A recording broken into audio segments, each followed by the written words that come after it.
శుక్లాంబరధరం విష్ణుం శశివర్ణం చతుర్భుజం ప్రసన్నవదనం ఝాయేత్ సర్వవిఘ్నోపశాంతయే. దేవదానవ యుద్ధం. పులస్త్యుడు పలికెను. ఆదిత్యులు, వసవులు, రుద్రులు, మహాబలులకు అశ్వినిలో వారి వారి బలగాలతో అనుచారులతో యథాక్రమంగా సన్నద్ధులయ్యారు. సహస్రాక్షుడగు ఇంద్రుడు వారి నాయకుడుగా శ్రేష్టమైన గజం అధిరోహించెను. అతనికి కుడివైపు పక్షిరాజు చిహ్నంగా కలిగింది. అందమైన చక్రములు కలిగి బంగారు గొడుగుతో ఉన్న రథం ఉన్నది. వేల కొలదిగా యక్షులు, దేవగంధర్వులు అనుసరించారు. స్వర్గాన ఉన్న అమిత తేజస్సులకు బ్రహ్మర్షులు అతన్ని స్తుతించారు.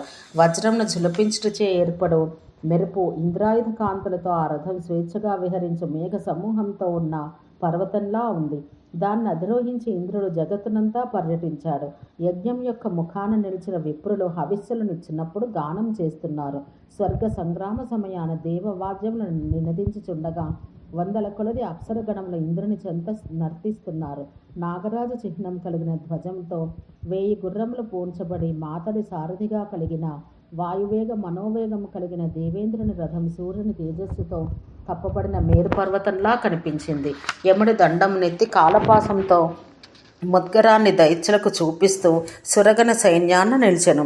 వరుణుడు 4 సముద్రాలతో కూడి సర్పములతో శంఖమును ముత్యపు నగను ధరించి జలమయమగు శరీరం దాల్చి కాలపాసములను ఎక్కుపెట్టి వాయువుతో ప్రేరితమైన జలమును వంటి తెల్లని గుర్రములతో అనేక లీలలు చేస్తూ తెల్లని వస్త్రాలు ధరించి పగడాల ఆభరణములతోనూ మణులతో అందమైన హారంతో దేవసైన్యం మధ్య పాసం చేత ధరించి నిలిచెను. యుద్ధ సమయానికై వేచి చూస్తూ కట్టతెగిన సముద్రం వలె ఉండెను. యక్ష రాక్షస సైన్యంతో గుహ్యకులతో ఉన్న కుబేరుడు, శంఖ పద్మాది నిధులకు ప్రభువగు రాజరాజేశ్వరుడు గదను ధరించి కనిపించెను. విమానంను నిలిచి యుద్ధం చేయు కుబేరుడు పుష్పక విమానం నిలిచి నరవాహనుడై ప్రకాశించెను. తూర్పు వైపు ఇంద్రుడు, దక్షిణాన యముడు, పశ్చిమాన వరుణుడు, ఉత్తరాన కుబేరుడు నిలిచిరి. మహాబలవంతులైన ఈ 4 లోకపాలకులు 4 దిక్కుల్లో ఉండి వారు దేవసైన్యంలో వారి వారి దిక్కుల్లో సంచరిస్తున్నారు. 7 గుర్రాలు పూంచిన వాయువేగం కలిగిన అత్యంత ప్రకాశం కలిగిన రథములో సూర్యుడు మేరు పర్వతానికి వెళ్ళి ఉదయిస్తూ అస్తమిస్తుండెను. సహస్ర కిరణాలు గల తేజస్సుతో దేవతల మధ్యలో 12 రూపాలు గల సూర్యుడు తిరుగుచుండెను. చల్లని కిరణములు గల చంద్రుడు జగత్తును తన మంచునీరు వంటి గుర్రములను కట్టిన రథంలో ప్రకాశించుచున్నాడు. చల్లని కిరణములు కలవాడు, బ్రాహ్మణులకు ఈశ్వరుడు, నక్షత్రాలతో కూడి ఉన్నవాడు, రాత్రి చీకటిని పారద్రోలువాడు, నక్షత్రాలకు రాజు, అమృత నిధి, పవిత్రమైన ఔషధములకు నిధి, రసరూపుడు అయిన చంద్రుడు హిమంనే ఆయుధంగా చేసుకుని రథంలో కూర్చుని ఉండుట ఆ దానవులు చూసిరి. సమస్త భూతాలకు ఎవరు ప్రాణమో నరుల్లో 5 విధములుగా ప్రాణ, అపాన, సమాన, ఉదాన, వ్యాన భేదం కలిగి ఉండను. 7 స్వరగతుడు, 7 స్కందములు, ఆవహ, నివహ, సంగహ మొదలైనవి చేరినవాడు, 3 లోకాలు ధరించినవాడు, అగ్నికి కర్త, అన్నింటికీ నెలవు, ప్రభుడు, అశరీరుడు అని చెప్పబడవాడు, చరించే భూతం అని చెప్పబడ్డవాడు, ఆకాశమున గమనం కలిగి శీఘ్రంగా కదులువాడు, శబ్దానికి కారణమైన ఆకాశం నుంచి మేఘాలతో కలిసి వీచువాడు, దైత్యులను బాధించువాడు అయిన వాయువు ఇతర దేవతలతోనూ గంధర్వులతోనూ విద్యాధర గజములతోనూ శుభ్రమైన తేజస్సుతోనూ కుబుసాన్ని విడిచిన సర్పంలా క్రీడించను. సర్వశ్రేష్ఠులు రోషంతో తీవ్రమైన విషం సృష్టిస్తూ నోరు తెరిచి బాణములై చరించని. పర్వతాలు శిలాశృంగములతోనూ 100 కొలది శాఖలున్న చెట్లతోనూ దానవ బలాన్ని నశింపచేయుటకు దేవతల పక్షాన నిలిచినవి. హృషికేశుడు, పద్మనాభుడు, త్రివిక్రముడు, ప్రళయకాలంలో ప్రళయాగ్ని అయిన వాడు, సమస్త జగత్తుకు పతి, మధువను రాక్షసుని సంహరించిన వాడు, హవ్యాన్ని భుజించువాడు, భూమి, నీరు, ఆకాశం వంటి భూతములకు ఆత్మ అయిన వాడు, శ్యామవర్ణుడు, శాంతిని నెలకొల్పువాడు, శత్రువులను చంపువాడు, చక్ర గదాధరుడు అయిన విష్ణువు దేవతలలో భయం లేకుండా చేసెను. గరుడధ్వజుడైన విష్ణువు కుడి చేతిలో శత్రువులకు మరణం కలిగించేది, సమస్త ఆయుధాలను నశింపచేసేది అయిన గద ధరించెను. మిగిలిన చేతుల్లో సారంగం మొదలైన ఆయుధాలు ధరించెను. కశ్యపుని పుత్రుడు, అరుణ్ణి తమ్ముడు, సర్పములను ఆహారంగా తినవాడు, అమృతం తెచ్చినవాడు, మందర పర్వతం వలె ఉన్నతంగా ఉన్నవాడు, దేవదానవ యుద్ధాల్లో అనేక పర్యాయాలు పరాక్రమం చూపించినవాడు, అమృతం తెచ్చుటకు వెళ్ళినప్పుడు ఇంద్రుడు వజ్రాయుధంతో కొట్టగా ఆ మచ్చ ఇంకా కలవాడు, విచిత్రమైన పత్రాలతో కూడిన రెక్కలు కలవాడు, సర్వధాతువులతో కూడిన పర్వతం వంటి వాడు, విచిత్ర పవిత్రములే వస్త్రములే ధాతువులు గల పర్వతం వలె ఉన్నవాడు, మిక్కలి క్రోధంచే చంద్రుని వంటి కాంతిచే సర్పఫణములతో కూడిన కాంతివంతమగ మణిరత్నంతో భాషించువాడు, అందమైన ఈకలు గల రెక్కలతో ఆకాశాన్ని లీలగా కమ్ముకొని యుగాంతాన ఇంద్రధనుస్సుతో కూడిన మేఘములతో ఉన్న ఆకాశం వలె ఉండి నీలలోహిత వర్ణముల పతాకముతో అలరారుచున్న అనుజుడగు గరుత్మంతుని అధిరోహించి విష్ణువు సమరాన నిలువగు రగణములు మునులు సమాహిత మనస్కుడై అతనిని అనుసరించిరి. ఉత్తమ మంత్రముల వాక్కులు చే స్తుతించిరి. వరుణ యమ కుబేరాదులు గరుడు చుట్టూ నిలిచి ఉండగా, ఇంద్రుడు ముందు నడుస్తుండగా జయశీలురైన సహనశీలురైన విష్ణువు యొక్క మహాసైన్యం సిద్ధమైంది. దేవతలకు శుభమయమగుగాక అని బృహస్పతి, దైత్యులకు శుభమయమగుగాక అని శుక్రాచార్యుడు పలికిరి. అప్పుడు ఆ రెండు బలాల మధ్య ఘోర యుద్ధం జరిగను. పరస్పరం జయించాలనే కోరికతో దేవదానవులతడు తలపడిరి. అనేక విధాల ఆయుధాలు చేయబోని పర్వతాలతో ఢీకొన్నట్టు దైత్యులు దేవతలతో తలపడిరి. ఆ యుద్ధం అత్యద్భుతంగా భాషించింది. దర్పం, వినయం, ధర్మాధర్మములతో కూడినదిగా ఆ యుద్ధం ఉన్నది. మిక్కిలి వేగం గల గుర్రములతో ప్రేరితములైన గజములతో వారు చేత కత్తులతో అన్ని వైపులా ఉండి ఆకాశమున ఎగిసిపడుచున్నారు. నాగలి వంటి ఆయుధాలు విసరబడుచుండెను, బాణములు విడవబడుచుండెను, చాపములు వెదజల్లబడుచుండెను. వీనితో ఆ యుద్ధం ఘోరంగా ఉండెను. జగత్తుకు భయం గొలుపుచు యుగాంతం నుండెను. పరిఘలను, ముద్గరములను, పర్వతములను విడుస్తూ దానవులు ఇంద్రాది దేవతలను బాధించిరి. బలవంతులకు దానవులట్లు బాధించగా వాడిన ముఖాలతో దేవతలు ఆర్తి నొందిరి. అస్త్రశూలాలతో పరిఘలతో తలలు తెగి ఎదలు చీలి రక్తం కారుతుండగా రణమున దేవతలు నేలకూలిరి. బాణ పరంపరచే బాధించబడి శరీరంతో ప్రయత్నం లేనట్టు చేయబడి దానవ మాయను పొందిన దేవతలు కదలరకు కూడా అసక్తులైరి. అసురులు చే దెబ్బతిని ఆయుధాలు కదల్చలేని సురసేన స్తంభించినట్టు ప్రాణం లేని ఆకృతి వలె ఉండను. సహస్రాక్షుడకు ఇంద్రుడు దైత్యుల బాణాలను తన వజ్రాయుధంతో ఛేదించి దైత్య సైన్యంలో ప్రవేశించను. దైత్య ప్రముఖులనందరినీ వధించి దైత్య బలాన్ని తన తామసమగు అస్త్రజాలముతో చీకటిమయంగా చేయగా దైత్యులు ఒకరినొకరు తెలియజాలరైరి. ఇంద్రుని తేజస్సుతో ఘోరమగు తమస్సుతో కూడిన వారైరి. ఇక సురోత్తములు మాయాపాసముల నుండి విడవబడిరి. గొప్ప ప్రయత్నంతో దైత్యుల సైన్యం యొక్క తలలు నేల కూల్చిరి. దానవుల స్మృతిని కోల్పోయి నీలమగు తమస్సు చే కప్పబడి రెక్కలు తగిన పర్వతం వలె నేలకూలిరి. ఆ యుద్ధరంగంలో మాయకు చిక్కుకున్న దైత్యేంద్రుని దేహం అంధకారమయంగా తమోమయమయ్యను. అప్పుడు మయుడు భయంకరమైన ఔర్వాగ్ని సృష్టించి మాయను నాశనం చేసెను. ఈ విధంగా మయునిచే కల్పించబడిన మాయ ఇంద్రుని మాయను నాశనం చేసింది. ఔరాగ్ని సృష్టించిన వేడికి తాళలేక దేవతలు చంద్రుని చల్లని కిరణాలు పడే నీటి మడుగులో ప్రవేశించిరి.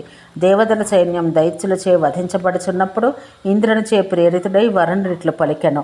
ఇంద్ర, బ్రహ్మర్షి వంశంలో జన్మించిన ఊర్వుడు పూర్వం తీవ్రమైన తపస్సు చేసెను. అప్పుడు తేజస్వైన ఊర్వుడు బ్రహ్మతో సమానమైన గుణములు కలవాడయ్యను. సూర్యుని వలె ప్రకాశిస్తూ తపస్సు చేయుచున్న ఊర్వుని సేవించుటకు దేవతలు దేవఋషులు కూడా వచ్చిరి. దానవేశ్వరుడు హిరణ్యకశిపుడు ఇలా విజ్ఞప్తి చేసెను. బ్రహ్మర్షులు ధర్మయుక్తమైన ఈ మాటలు పలికిరి. పూజ్యుడా, ఋషుల వంశంలో నీ వంశమొక్కటే వృద్ధి పొందకుండా నిలిచిపోయింది. నీవొక్కడివే సంతతి లేనివాడవు. నీవు మహాతపస్వివి, బ్రహ్మకు సమానమైన తేజస్సు కలవాడివి.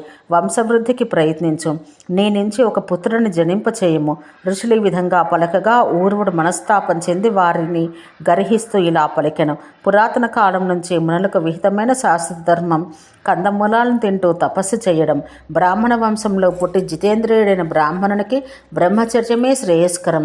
దీన్ని సరిగ్గా పాలిస్తే ఈ బ్రహ్మచర్యం బ్రహ్మని కూడా కదిలించగలదు. జనుల యొక్క స్థితి 3 విధములు.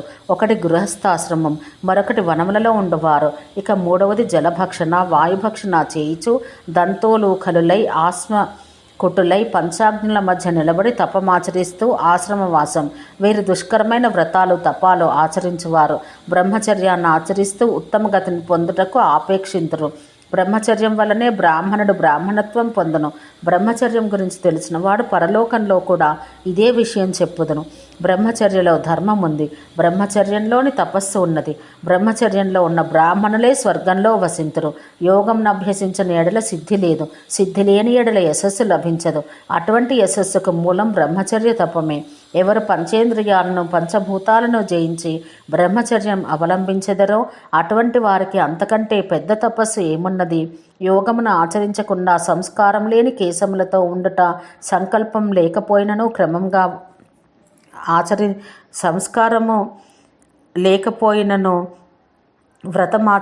సంకల్పం లేకపోయినా వ్రతమాచరించుట, బ్రహ్మచర్యం లేని ఆచరణలు, ఈ మూడు గొప్ప కోసం మాత్రమే చేసే దంభాచారములు. ఎక్కడ భార్య, ఎక్కడ సంయోగం, ఎక్కడిది భావ విపర్యయం? ఈ ప్రజ బ్రహ్మ మానసపుత్రి కాదా? ఆత్మను జయించిన మీరు తపశ్శక్తి ఉంటే ప్రాజాపత్య కర్మతో మానసపుత్రులను సృజించండి. తపస్సులు తపోనిర్మిత యోనిని గ్రహించాలి.